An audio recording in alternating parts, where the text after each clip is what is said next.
ਬਿਸਮਿਲ੍ਲਾਹਿਰਰਹਿਮਾਨਿਰਰਹੀਮ ਤੇ अस्सलाम वालेकुम। 17 ਜੁਲਾਈ ਪਾਕਿਸਤਾਨ ਦੇ ਵਿੱਚ ਜੁਮੇ ਦੀ ਸਵੇਰ ਤੇ ਅੱਜ ਦੇ ਪੰਜਾਬੀ ਵੀਲੌਗ 'ਚ ਚੜ੍ਹਦੇ ਤੇ ਲਹਿੰਦੇ ਪੰਜਾਬ ਦੇ ਸੱਜਣਾ ਤੇ ਮਿੱਤਰਾਂ, ਭੈਣਾਂ ਤੇ ਭਰਾਵਾਂ, ਮਾਵਾਂ ਤੇ ਬਜ਼ੁਰਗਾਂ ਨੂੰ ਜੀ ਆਇਆਂ। ਸਭ ਤੋਂ ਪਹਿਲੇ ਆਸਿਮ ਮੁਨੀਰਜ਼ ਡਿਫੈਕਟੋ ਫਾਰਮ 47 ਮਿਲਟਰੀ ਰਾਜ ਡੇ 230। ਹੁਣ ਚੱਲਨੇ ਅੱਜ ਦੀਆਂ ਗੂੜੀਆਂ ਨਿੱਘੀਆਂ ਤੇ ਸੰਘਣੀਆਂ ਖਬਰਾਂ ਵਾਲੇ ਪਾਸੇ। ਪਹਿਲੀ ਖਬਰ ਤੁਹਾਡੇ ਸਾਹਮਣੇ ਰੱਖੀਏ। ਤੁਹਾਨੂੰ ਸਾਰਿਆਂ ਨੂੰ ਪਤਾ ਹੀ ਹੈ ਕਿ ਫਜ਼ਲ ਰਹਿਮਾਨ ਸਾਹਿਬ ਨੇ ਇੱਕ ਬਿਆਨ ਦੇ ਛੜਿਆ।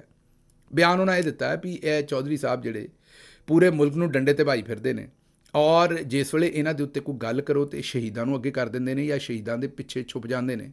ਉਹਨਾਂ ਆਖਿਆ ਵੀ ਫੌਜ ਦੇ ਵਿੱਚ ਜਿਹੜਾ ਬੰਦਾ ਭਰਤੀ ਹੁੰਦਾ ਉਹ ਸਮਝ ਸੋਚ ਕੇ ਹੁੰਦਾ ਤੇ ਮਰਜ਼ੀ ਨਾਲ ਹੁੰਦਾ ਤੇ ਉਹ ਤਨਖਾਹ ਲੈਂਦਾ ਇਸ ਗੱਲ ਦੀ, ਇਸ ਲਈ ਸਾਡੇ ਤੇ ਇਸ ਗੱਲ ਦਾ ਅਹਿਸਾਨ ਨਾ ਚਾੜੋ।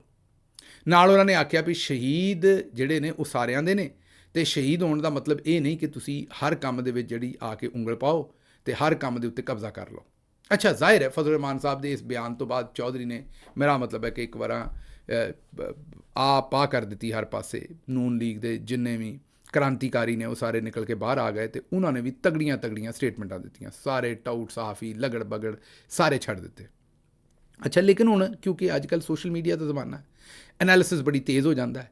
ਮੈਂ ਆਪਣੇ ਉਰਦੂ ਵੀਲੌਗ 'ਚ ਬੜੀ ਤਫਸੀਲ ਨਾਲ 2-3 ਵੀਲੌਗਾਂ 'ਚ ਪੂਰਾ ਤਸਲਸਲ ਦੇ ਨਾਲ ਇੱਥੇ ਐਨਾਲਿਸਿਸ ਕੀਤਾ ਕਿ ਅਸਲ ਦੇ ਵਿੱਚ ਇਹ ਫਜ਼ਲ ਰਹਿਮਾਨ ਸਾਹਿਬ ਜਰਨੈਲਾਂ ਨਾਲ ਰਲ ਕੇ ਕੰਮ ਕਰ ਰਹੇ ਨੇ। ਇੱਕ ਪਾਸੇ ਫਜ਼ਲ ਰਹਿਮਾਨ ਸਾਹਿਬ ਉਹਨਾਂ ਨੂੰ ਲਲਕਾਰ ਰਹੇ ਨੇ, ਮਾੜਾ ਚੰਗਾ ਕਹਿ ਰਹੇ ਨੇ, ਉਹ ਵਾਪਸ ਫਜ਼ਲ ਰਹਿਮਾਨ ਸਾਹਿਬ ਨੂੰ ਮਾੜਾ ਚੰਗਾ ਕਹਿ ਰਹੇ ਨੇ। ਲੇਕਿਨ ਅਸਲ ਦੇ ਵਿੱਚ ਕਹਾਣੀ ਇਹ ਹੈ ਕਿ ਇਹ ਚਾਹੁੰਦੇ ਇਹ ਨੇ ਕਿ ਫਜ਼ਲ ਰਹਿਮਾਨ ਸਾਹਿਬ, ਕਿਉਂਕਿ ਜਿਹੜੇ ਵੀ ਮਾੜਾ ਚੰਗਾ ਉਹਨਾਂ ਦਾ ਵੋਟ ਬੈਂਕ ਹੈ ਉਹ ਖੈਬਰ ਪਖਤੂਨਖਵਾ ਤੇ ਬਲੂਚਿਸਤਾਨ 'ਚ ਹੈ, ਪੰਜਾਬ 'ਚ ਤੇ ਹੈ ਨਹੀਂ। ਔਰ ਇਮਰਾਨ ਖਾਨ ਦਾ ਜ਼ੋਰ ਵੀ ਇਹਨਾਂ ਦੇ ਖਿਆਲ ਦੇ ਵਿੱਚ ਹੁਣ ਤਾਂ ਖੈਰ ਪੰਜਾਬ 'ਚ ਵੀ ਉਦੋਂ ਬਹੁਤਾ ਹੈ, ਲੇਕਿਨ ਉਹਨਾਂ ਦੇ ਖਿਆਲ 'ਚ ਖੈਬਰ ਪਖਤੂਨਖਵਾ 'ਚ ਬਹੁਤ ਹੈ। ਉਹ ਚਾਹੁੰਦੇ ਨੇ ਕਿ ਇਸ ਵੇਲੇ ਕਿਉਂਕਿ ਬਿਆਨੀਆਂ ਐਂਟਾਈ ਇਸਟੈਬਲਿਸ਼ਮੈਂਟ ਚੱਲ ਰਿਹਾ, ਕਿਉਂਕਿ ਚੌਧਰੀ ਨੂੰ ਪਤਾ ਮੈਂ ਬੜੇ ਗੰਦੇ ਕੰਮ ਕਰ ਲਏ ਨੇ, ਉਹ ਆਉਂਦੇ ਨੇ ਵੀ ਚਲੋ ਰੁਲ ਤੇ ਗਏ ਆ 85 ਲੈ ਲਈਏ। ਉਹ ਰੁੱਖ ਗਿਆ ਨਾ ਤਾਂ ਉਹਨਾਂ ਕਿਹਾ ਚਲੋ 4 ਯਾਰ ਛਾਵੇਂ ਬਹਿਣਗੇ। ਉਹਨਾਂ ਆਖਿਆ ਵੀ ਹੁਣ ਕਰੀਏ ਇਸ ਤਰ੍ਹਾਂ ਕਿ ਹੁਣ ਫਜ਼ਲ ਰਹਿਮਾਨ ਸਾਹਿਬ ਨੂੰ ਇਸਤੇਮਾਲ ਕਰੀਏ। ਇਹਨਾਂ ਨੂੰ ਆਖੀ ਜਿੱਥੇ ਸਾਰੀ ਦੁਨੀਆ ਸਾਨੂੰ ਗਾਲਾਂ ਦਿੰਦੀ ਤੁਸੀਂ ਵੀ ਦੇ ਲਓ, ਤੁਸੀਂ ਵੀ ਸਾਨੂੰ ਮਾੜਾ ਚੰਗਾ ਕਹੋ। ਸਾਨੂੰ ਮਾੜਾ ਚੰਗਾ ਕਹੋਗੇ ਲੋਕੀ ਤੁਹਾਨੂੰ ਸਮਝਣਗੇ ਵੀ ਤੁਸੀਂ ਵੀ ਕੋਈ ਆਜ਼ਾਦ ਕਮਾਂਡਰ ਹੋ, ਸੁਰਖੇਲ ਕਿਸਮ ਦੇ ਤੁਸੀਂ ਕੋਈ ਇਨਕਲਾਬੀ ਹੋ। ਲੋਕੀ ਤੁਹਾਡੇ ਮਗਰ ਤੁਰ ਪੈਣਗੇ ਤੇ ਸਾਡੀ ਜਾਨ ਛੁੱਟ ਜਾਏਗੀ। ਇਹ ਆਵਾਮ ਜਿਹੜੀ ਇਮਰਾਨ ਖਾਨ ਨਾਲ ਰਲ ਕੇ ਸਾਨੂੰ ਦਿਨ ਰਾਤ ਲਾਨ ਤਾਨ ਕਰਦੀ, ਇਸ ਤੋਂ ਸਾਡੀ ਜਾਨ ਛੁੱਟ ਜਾਏਗੀ। ਇਹ ਉਹਨਾਂ ਦਾ ਤਰੀਕਾ ਵਾਰਦਾਤ ਹੈ। ਇਸ ਵਜ੍ਹਾ ਤੋਂ ਉਹਨਾਂ ਨੇ ਫਜ਼ਲ ਰਹਿਮਾਨ ਸਾਹਿਬ ਨੂੰ ਚਾਬੀ ਦਿੱਤੀ ਹੈ। ਵਰਨਾ ਫਜ਼ਲ ਰਹਿਮਾਨ ਸਾਹਿਬ ਤੇ ਡਕਾਰ ਨਹੀਂ ਲੈਂਦੇ ਫੌਜੀਆਂ ਕੋਲ ਪੁੱਛਣ ਤੋਂ ਬਗੈਰ, ਜਰਨੈਲਾਂ ਕੋਲ ਪੁੱਛਣ ਤੋਂ ਬਗੈਰ। ਉਹ ਤੇ ਮੇਰਾ ਮਤਲਬ ਸਾਹ ਨਹੀਂ ਲੈਂਦੇ।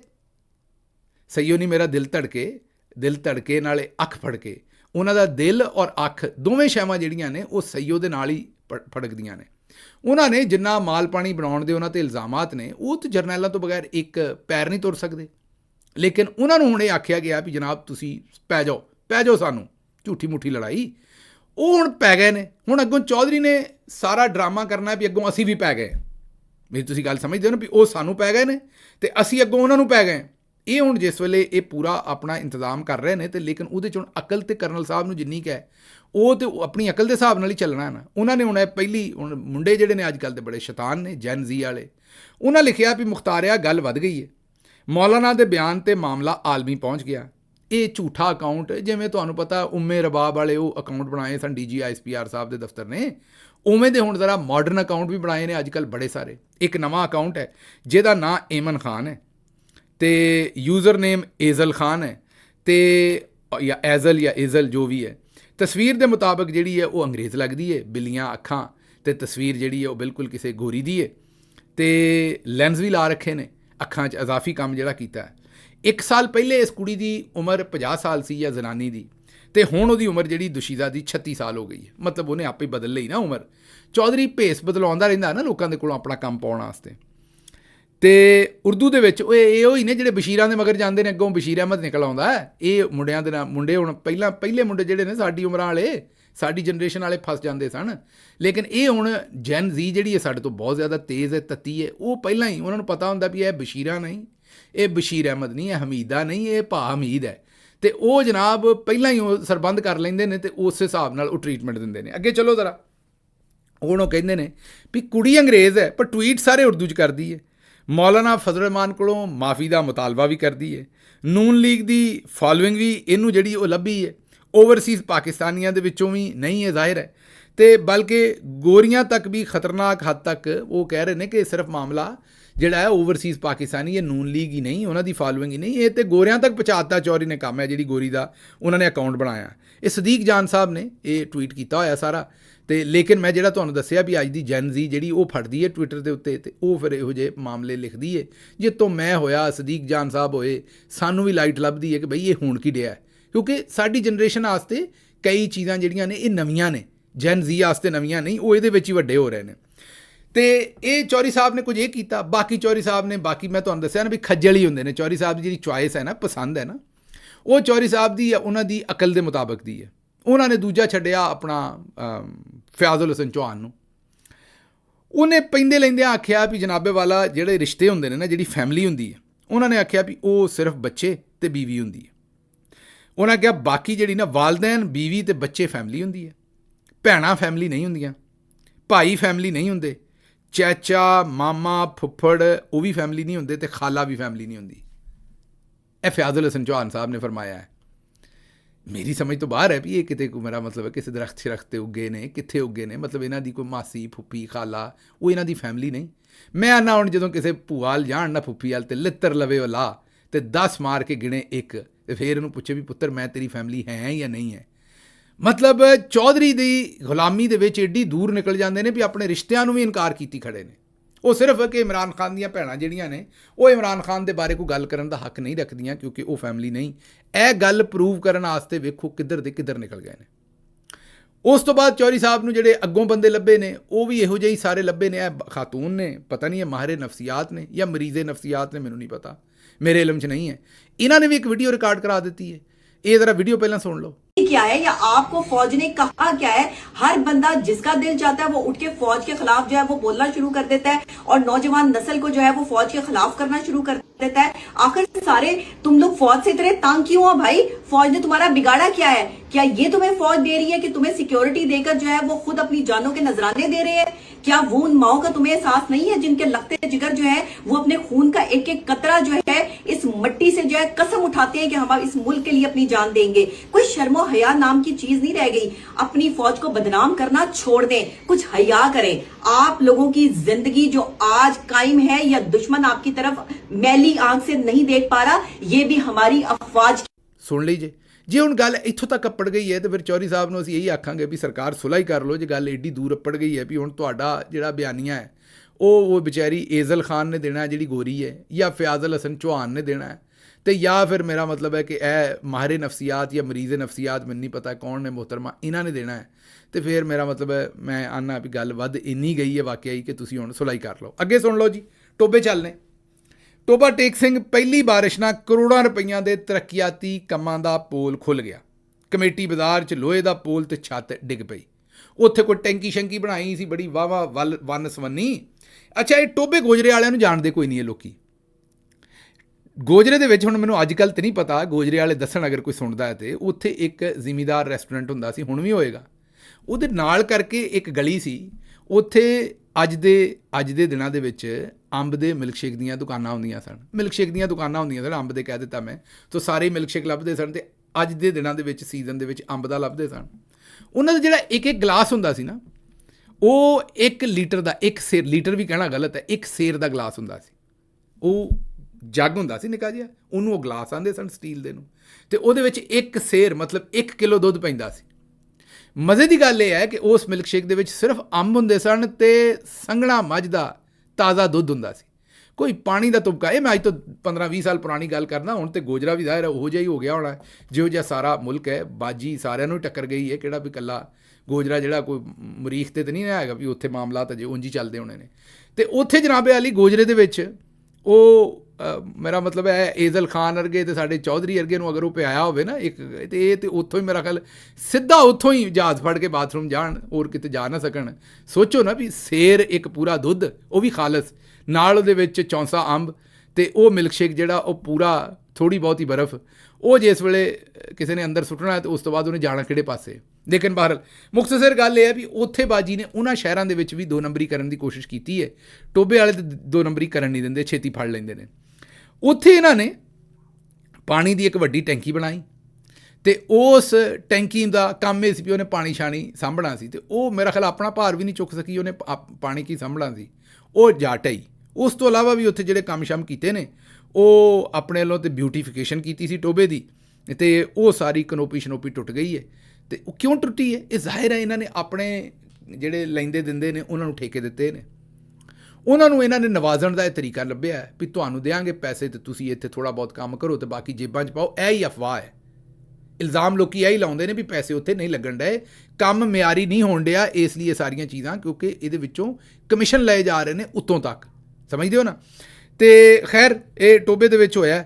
ਉੱਥੇ ਇੱਕ ਜਵਾਨ ਨੇ ਗੱਲ ਕੀਤੀ ਹੈ, ਉਹਨੇ ਕਿਹਾ ਕਿ ਇਹ ਦੁਕਾਨਦਾਰ ਇੱਕ ਨੇ ਕਿਹਾ ਵੀ ਬਸ ਇੱਕ ਹੀ ਕੰਮ ਬਹੁਤ ਸੋਹਣਾ ਹੋ ਰਿਹਾ, ਉਹ ਕਰਪਸ਼ਨ ਹੈ। ਸੁਣੋ ਉਹਨੇ ਕੀ ਆਖਿਆ।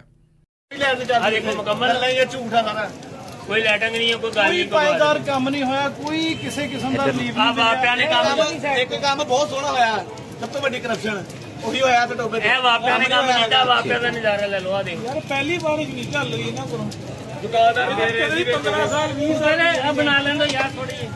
ਸੁਣ ਲਿਆ ਜੇ, ਹੁਣ ਲੋਕਾਂ ਨੂੰ ਵੀ ਪਤਾ ਲੱਗ ਗਿਆ ਵੀ ਅਸਲ ਦੇ ਵਿੱਚ ਗੇਮ ਜਿਹੜੀ ਹੈ ਵਿਚਲੇ ਪਾਸੇ ਪੈ ਕੀ ਰਹੀ ਹੈ। ਅੱਛਾ, ਇਹ ਜ਼ਰਾ ਪਾਕਿਸਤਾਨ ਦੇ ਵਿੱਚ ਤੁਸੀਂ ਕਈ ਵਾਰੀ ਆਂਦੇ ਹੋ ਵੀ ਬੜਾ ਸੰਘਣਾ ਤੇ ਬਹੁਤ ਜ਼ਬਰਦਸਤ ਦੁੱਧ ਹੈ। ਇਹ ਕੁਆਲਿਟੀ ਕੰਟਰੋਲ ਇਸ ਤਰ੍ਹਾਂ ਹੁੰਦਾ ਹੈ। ਵੇਖੋ ਚੰਗੀ ਭਲੀ ਦਾੜੀ ਰੱਖੀ ਬੰਦੇ ਨੇ, ਮੋਮਨ ਵੀ ਲੱਗਦਾ ਹੈ, ਪਰ ਕਰਤੂਤ ਵੇਖ ਲਓ ਕਾਫਰਾਂ ਵਾਲੀ, ਗੰਦਾ ਪਰ ਗੰਦਾ ਬੰਦਾ।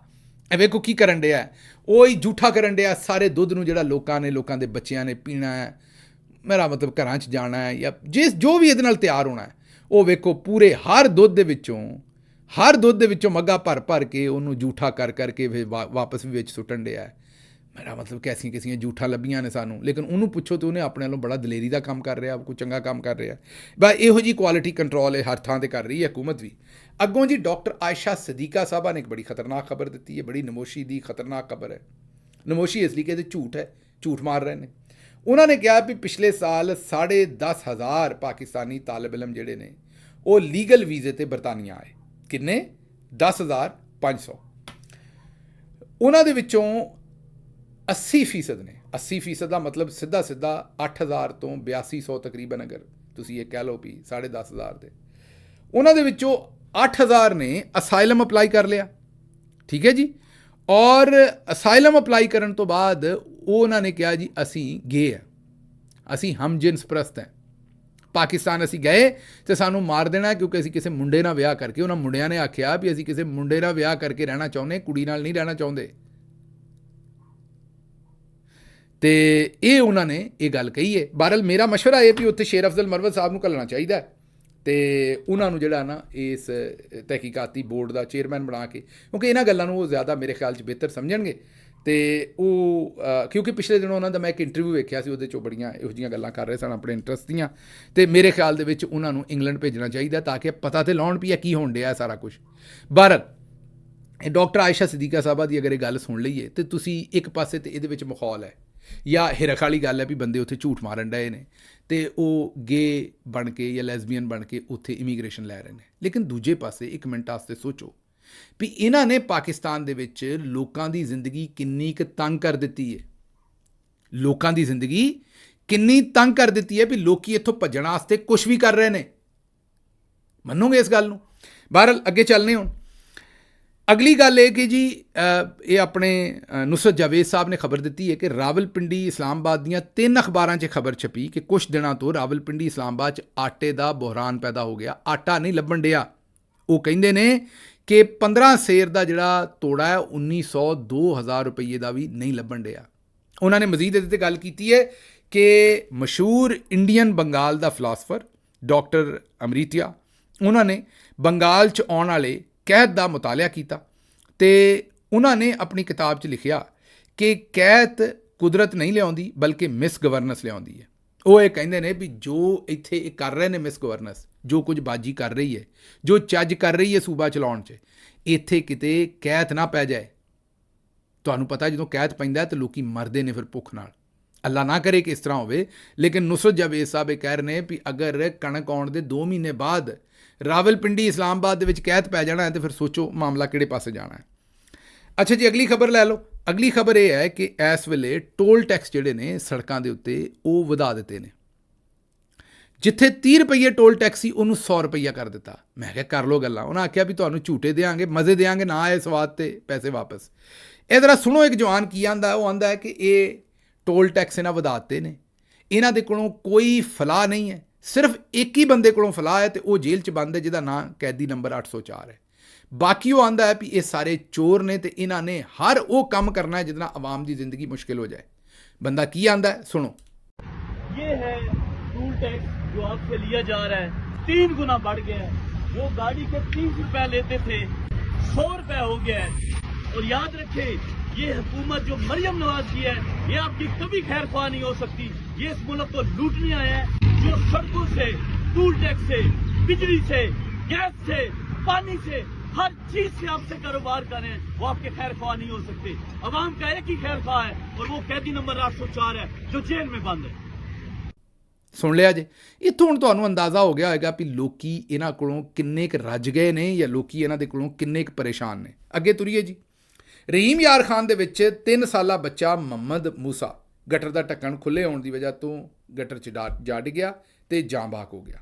ਵਾਲਦ ਨੇ ਦੱਸਿਆ ਕਿ ਇਹ ਰਹੀਮ ਯਾਰ ਖਾਨ ਦਾ ਜਿਹੜਾ ਵਾਸਾ ਦਾ ਡਿਪਾਰਟਮੈਂਟ ਹੈ, ਉਹਨਾਂ ਨੂੰ ਅਸੀਂ ਸ਼ਿਕਾਇਤ ਕੀਤੀ ਸੀ, ਲੇਕਿਨ ਉਹਨਾਂ ਨੇ ਇਹਦੇ 'ਤੇ ਕੋਈ ਧਿਆਨ ਨਹੀਂ ਦਿੱਤਾ ਔਰ ਗਟਰ ਉਹਨਾਂ ਨੇ ਜਿਹੜਾ ਉੱਤੇ ਢੱਕਣ ਆ ਕੇ ਨਹੀਂ ਦਿੱਤਾ। ਬਾਜੀ ਕੱਲ੍ਹ ਹੀ ਆਖਣ ਡਏ ਸਨ ਆਰਫ ਵਾਲਾ ਦੇ ਵਿੱਚ ਕਿ ਕਾਨੇ ਵਾਲੇ ਵਾਕੇ ਤੋਂ ਬਾਅਦ, ਲਾਹੌਰ ਕਾਨਾ ਜਿਹੜਾ ਵਾਕਿਆ ਹੋਇਆ ਸੀ, ਮੈਨੂੰ 3 ਦਿਨ ਤੋਂ ਨੀਂਦ ਨਹੀਂ ਆਈ। ਜਦੋਂ ਮੈਂ ਸੁਣਦੀ ਹਾਂ ਵੀ ਬੱਚਾ ਗਟਰ 'ਚ ਡਿੱਗ ਗਿਆ, ਨਾਲੇ 'ਚ ਡਿੱਗ ਗਿਆ, ਤੇ ਮੈਨੂੰ ਬੜੀ ਤਕਲੀਫ ਹੁੰਦੀ ਹੈ। ਮੈਂ ਦਿਨ ਰਾਤ ਕਮਿਸ਼ਨਰ ਤੇ ਡਿਪਟੀ ਕਮਿਸ਼ਨਰਾਂ ਦੇ ਮਗਰ ਚੜੀ ਰਹਿੰਦੀ ਹਾਂ ਕਿ ਗਟਰ ਖੁੱਲ੍ਹੇ ਨਹੀਂ ਰੱਖਣੇ ਤੇ ਰਾਤ ਨੂੰ ਢੱਕਣ ਉੱਤੇ ਜ਼ਰੂਰ ਲਾਉਣਾ। ਆਂਦੇ ਨੇ ਵੀ ਅਸੀਂ ਢੱਕਣ ਲਾਉਨੇ ਆ ਤੇ ਕੋਈ ਹੋਰ ਖੋਲ੍ਹ ਕੇ ਲੈ ਜਾਂਦਾ। ਇਹਨੂੰ ਵੀ ਮੇਰਾ ਮਤਲਬ ਹੈ ਵੀ ਇਹੀ ਕਹਿ ਦਿਓ ਵੀ ਇਹ ਵੀ ਤਹਿਰੀਕ ਇਨਸਾਫ ਕਰਦੀ, ਮੇਰੇ ਨਾਲ ਪਰਚੇ ਦੇ ਦਿਓ ਗਟਰ ਚੁੱਕਣ ਦੇ ਵੀ। ਅੱਛਾ ਖੈਰ, ਅੱਗੇ ਬਾਜੀ ਨੇ ਇੱਕ ਹੋਰ ਲਤੀਫਾ ਸੁਣਾਇਆ। ਉਹਨਾਂ ਆਖਿਆ ਵੀ 2 ਦਿਨ ਪਹਿਲੇ ਮੈਂ ਇੱਕ ਰੀਲ ਵੇਖੀ। ਇੱਕ ਬਾਬਾ ਜੀ ਗ੍ਰੀਨ ਬੱਸ 'ਚ ਬੈਠੇ ਸਨ, ਆਖਰੀ ਸਟਾਪ ਆ ਗਿਆ ਤੇ ਬਾਬਾ ਜੀ ਸੁੱਤੇ ਹੀ ਰਹਿ ਗਏ। ਉਹਨਾਂ ਕਿਹਾ ਮੈਂ ਸਮਝ ਸਕਦੀ ਹਾਂ ਵੀ ਬੱਸ ਦੇ ਵਿੱਚ AC ਚੱਲਦਾ ਹੈ ਤੇ ਲੋਕੀ ਆਰਾਮ ਕਰਦੇ ਨੇ। ਇਹ ਜ਼ਰਾ ਸੁਣੋ ਬਾਜੀ ਕਹਿੰਦੀ ਕੀ ਹੈ। 2 दिन पहले मैंने एक रील देखी जिसमें एक बाबा जी जो हैं वो ग्रीन बस में बैठे हैं और सो गए हैं, और जब बस रुकी है तो उनको आके कंडक्टर जगा रहा है कि आपका अब बस का आखिरी स्टॉप आ गया, अब उतर जाएं। तो मुझे अंदाज़ा है कि गर्मी का मौसम है और लोग एक एयर कंडीशन बस में ट्रैवल कर रहे हैं। क्योंकि ਸੁਣ ਲਿਆ ਜੀ, ਬਾਜੀ ਅਸਲ ਦੇ ਵਿੱਚ ਭੈੜੇ ਤਰੀਕੇ ਨਾਲ ਮਾਰਕੀਟਿੰਗ ਕਰ ਰਹੀ ਹੈ ਕਿ ਬੱਸਾਂ 'ਚ AC ਚੱਲਦਾ, ਇਸ ਲਈ ਲੋਕੀ ਬਹਿ ਕੇ ਉੱਥੇ ਸੁੱਤੇ ਨੇ।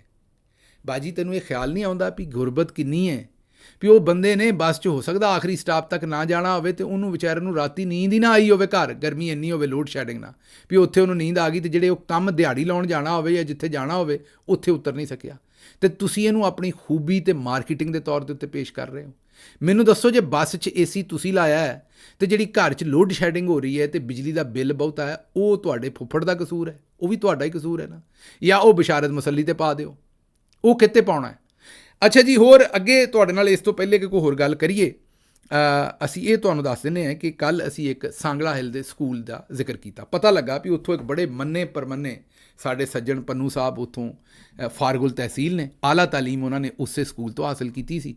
ਉਹਨਾਂ ਨੇ ਸਾਡੇ ਕਿਸੇ ਸੱਜਣ ਮਿੱਤਰ ਨਾਲ ਇਹ ਗੱਲਬਾਤ ਕੀਤੀ ਕਿ ਯਾਰ ਮੇਰੇ ਸਕੂਲ ਦਾ ਗਿੱਲ ਸਾਹਿਬ ਨੇ ਜ਼ਿਕਰ ਕੀਤਾ ਹੈ, ਤੇ ਜਦੋਂ ਮੈਂ ਪੜ੍ਹਦਾ ਸਾਂ ਸਕੂਲ ਜੋਬਨ 'ਤੇ ਸੀ, ਬੜੇ ਜ਼ੋਰਾਂ 'ਚ ਸੀ, ਤੇ ਹੁਣ ਤੇ ਸਕੂਲ ਉਜੜ ਪੁਜੜ ਗਿਆ। ਪੰਨੂ ਸਾਹਿਬ ਫਿਰ ਇੰਜ ਕਰੋ ਵੀ ਸੱਜੇ ਕੰਨ ਨੂੰ ਹੱਥ ਲਾਓ, ਮੇਰੇ ਨਾਲ ਵੀ ਰਾਬਤਾ ਕਰੋ, ਤੁਹਾਡੇ ਕੋਲ ਮੇਰਾ ਨੰਬਰ ਹੈਗਾ ਹੈ, ਮੈਨੂੰ ਦੱਸੋ ਮੈਂ ਉਹਦੇ 'ਚ ਖਿਦਮਤ ਕੀ ਕਰਨੀ ਹੈ, ਮੈਂ ਆਪਣੀ ਔਕਾਤ ਹਸੀਅਤ ਦੇ ਮੁਤਾਬਕ ਹਿੱਸਾ ਪਾਉਣਾ ਹੈ। ਤੇ ਜਨਾਬ ਵੀ ਜ਼ਰਾ ਆਪਣੇ ਖੀਸਿਆਂ 'ਚ ਹੱਥ ਪਾਓ ਨਾ, ਜ਼ਰਾ ਸੱਜੇ ਖੱਬੇ ਹੱਥ ਪਾ ਕੇ ਝੂੜੋ ਖੀਸੇ ਥੋੜ੍ਹੇ ਜਿਹੇ, ਤੇ ਉੱਥੇ ਸਕੂਲ ਦਾ ਕੋਈ ਕੰਮ ਕਰਾ ਦਿਓ, ਬਜਾਏ ਇਸ ਦੇ ਕਿ ਇੱਥੇ ਬੈਠੇ ਸਵਾਦ ਲੈ ਰਹੇ ਹੋ ਕੈਨੇਡਾ ਦੇ ਵਿੱਚ, ਵੈਨਕੂਵਰ ਦੇ ਵਿੱਚ, ਤੇ ਇੱਥੇ ਬੈਠੇ ਸਵਾਦ ਲੈ ਰਹੇ ਹੋ ਤੇ ਕਹਿ ਰਹੇ ਹੋ ਵੀ ਮੇਰਾ ਸਕੂਲ ਜਿਹੜਾ ਕਦੀ ਜੋਬਨ 'ਚ ਹੁੰਦਾ ਸੀ ਤੇ ਹੁਣ ਡਿੱਗ ਗਿਆ। ਇਹਨਾਂ ਚੋਰਾਂ ਨੇ ਤੇ ਉਹਨੂੰ ਠੀਕ ਨਹੀਂ ਕਰਨਾ। ਇਹ ਚੋਰ ਅਗਰ ਠੀਕ ਕਰਨ ਜੋਗੇ ਹੁੰਦੇ ਤੇ ਬੱਚੇ ਉੱਥੇ ਇੰਜ ਦਲੀਲ ਹੁੰਦੇ, ਤੇ ਉਹਦਾ ਕੋਈ ਥੋੜ੍ਹੀ ਜਿਹੀ ਹਾਮੀ ਭਰੋ। ਤੇ ਮੈਂ ਫੰਡ ਸ਼ੰਡ ਤੇ ਇਕੱਠੇ ਨਹੀਂ ਕਰਦਾ, ਫੰਡ ਇਕੱਠੇ ਕਰਨ 'ਚ ਮੈਂ ਤੁਹਾਡੀ ਮਦਦ ਨਹੀਂ ਕਰਾਂਗਾ, ਪਹਿਲਾਂ ਦੱਸ ਰਿਹਾ। ਮੈਂ ਕੋਲੋਂ ਫੰਡ ਦਿਆਂਗਾ ਤੁਹਾਨੂੰ, ਜੋ ਦੇ ਸਕਦਾ ਹੋਇਆ ਉਹ ਮੇਰੇ ਜ਼ਿੰਮੇ ਲਾਓ। ਬਾਕੀ ਤੁਸੀਂ ਆਪਣੀ ਮਦਦ ਆਪ ਦੇ ਤਹਿਤ ਆਪਣੇ ਦੋਸਤਾਂ ਕੋਲੋਂ ਫੰਡ ਵੀ ਇਕੱਠਾ ਕਰੋ ਜਿਹੜੇ ਉੱਥੋਂ ਪੜ੍ਹੇ ਨੇ, ਸਾਰਿਆਂ ਨਾਲ ਰਾਬਤਾ ਕਰੋ ਤੇ ਉਹਨਾਂ ਨੂੰ ਕਹੋ ਵੀ ਆਓ ਆਪਣਾ ਸਕੂਲ ਬਣਾਈਏ। ਮੈਨੂੰ ਇੱਥੋਂ ਦਿਓ ਇਜਾਜ਼ਤ, ਤੇ ਰੱਬ ਰੱਖ।